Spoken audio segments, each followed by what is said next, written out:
Welcome to Nexo Arena Talks. നമ്മളിതൊരു podcast show ആയിട്ടാണ് ഉദ്ദേശിക്കുന്നത്. പക്ഷേ പോഡ്കാസ്റ്റിൽ എപ്പോഴും 1, 2, 3 പേര് കാണും.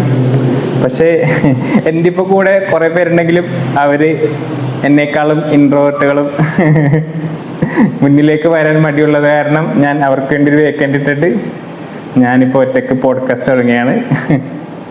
ഇത് എന്താണ് നെക്സോ അരീന? നെക്സോ അരീന എന്ന് പറയുന്നത് നമ്മുടെ ഒരു സ്ഥാപനമാണ്. നമ്മളൊരു ഗെയിമിംഗ് സെൻറ്റർ നടത്തുന്നുണ്ട്. അതിൻ്റെ ഒരു അടുത്തൊരു വെർഷനാണ്, ഒരു ആഡ് ഓൺ ആണ് നെക്സോ അരീന ടോക്സ്. അപ്പോൾ ഇന്ന് നെക്സോ അരീന ടോക്സിൽ നമ്മൾ സംസാരിക്കാൻ പോകുന്നത് കാന്ത എന്ന സിനിമയെക്കുറിച്ചാണ്. ഇതൊരു ഡീറ്റെയിൽ റിവ്യൂ ഒന്നുമല്ല. ആസ് എ ഒരു സാധാരണ പ്രേക്ഷകൻ ഞാൻ എങ്ങനെ അത് കണ്ടു, അല്ലെങ്കിൽ നമ്മൾ 4 പേര് കൂടിയാണ് കണ്ടത്, അവരുടെ ഒരു ചെറിയൊരു ഒപ്പീനിയൻ ഷെയർ ചെയ്യുക, അത്രയൊക്കെ ഉദ്ദേശിക്കുന്നുള്ളൂ. അപ്പോൾ welcome to Nexo Arena Talks.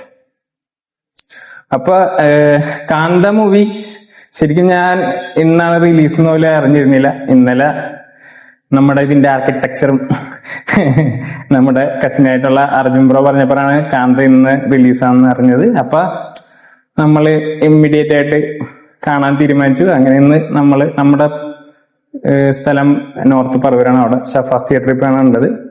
അപ്പൊ ഒരു ആവറേജ് ഓഡിയൻസ് ആണ് ഉണ്ടായിരുന്നത്.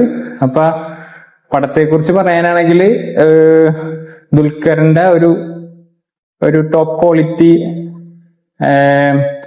ടെക്നിക്കൽ വർക്കുള്ള ഒരു പടമായിട്ട് എനിക്ക് ഫീൽ ചെയ്തു. അതിൽ എനിക്ക് ഏറ്റവും ഇഷ്ടപ്പെട്ടത് ഫസ്റ്റ് ഹാഫ് എന്നെ കൂടുതൽ എൻഗേജ് ചെയ്യിപ്പിച്ചു. സെക്കൻഡ് ഹാഫ് ഫസ്റ്റ് ഹാഫിനോളം എന്നെ എൻഗേജ് ചെയ്യിക്കാൻ പറ്റിയില്ല. പക്ഷെ ഓവറോള് ഞാൻ പറയുകയാണെങ്കിൽ കാന്ത ഒരു തിയേറ്റർ വാച്ചാണ്. കാരണം അതിന്റെ മ്യൂസിക്കും അതിന്റെ ക്യാമറ വർക്കും അതെല്ലാം ടോപ്പ് നോച്ചാണ്. അപ്പൊ നമുക്കൊരു തിയേറ്റർ വാച്ചിനുള്ളതുണ്ട് കാന്ത.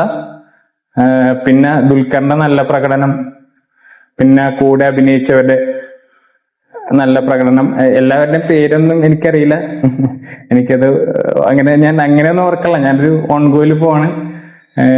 നടി നല്ലതായിരുന്നു, ഹീറോയിൻ നല്ലതായിരുന്നു.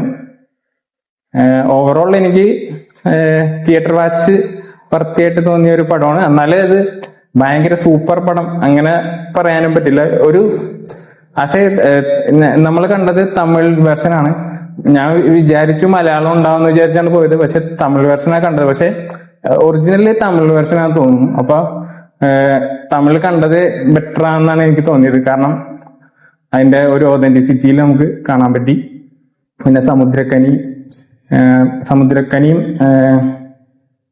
ദുൽഖറായിട്ടുള്ള കോംബോ, അവർക്കിടയിൽ നടക്കുന്ന ക്ലാഷസ്, പ്രധാനമായിട്ടും ദുൽഖർ നടൻ, സമുദ്രക്കനി സംവിധായകൻ, സമുദ്രക്കനി വളർത്തിക്കൊണ്ടുവന്ന ഒരു നടനാണ് ദുൽഖർ. പിന്നീട് പുള്ളി സ്റ്റാർ ആവുന്നതും ഇവർക്കിടയിൽ ഒരു കോൺഫ്ലിക്റ്റ് വന്നതും അതിലേക്ക് നമ്മുടെ കഥാനായിക വരുന്നതും അതിനെ ചേർന്നുണ്ടാകുന്ന സംഭവ വികാസങ്ങളാണ് സിനിമയിലുള്ളത്.